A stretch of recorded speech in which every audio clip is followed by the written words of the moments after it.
Dr. Kaushik, if I could just come to you in my remaining moments here, just about the dangers posed by China and AI. You highlighted in your opening statement, your written statement, the 2017 National Intelligence Law in the PRC requiring Chinese citizens and organizations to share information with state intelligence.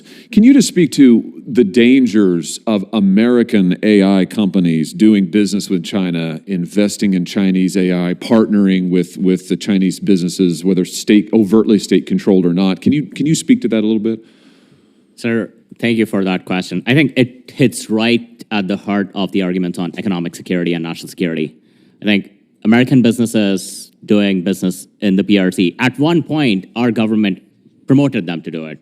And that's okay. Like, that was our understanding of the PRC back then. Things have changed.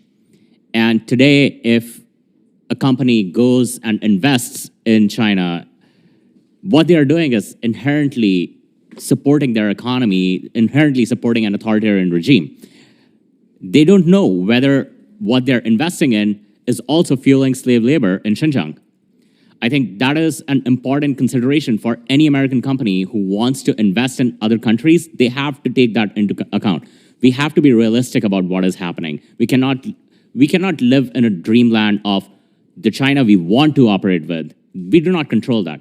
We control what is the China that we are operating with.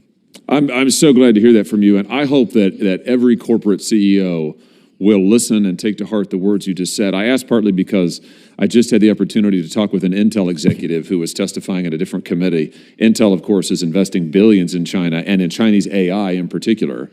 And this executive argued to me, this was just 48 hours ago, argued to me that this is of great benefit to the United States. There are no security concerns with it at all. It's really good for America. But the telling thing was, you mentioned the Uyghurs, Xinjiang province. He would not condemn the persecution of the Uyghurs. He said, well, I can't speak to that. It's unclear if there really is any forced labor in China.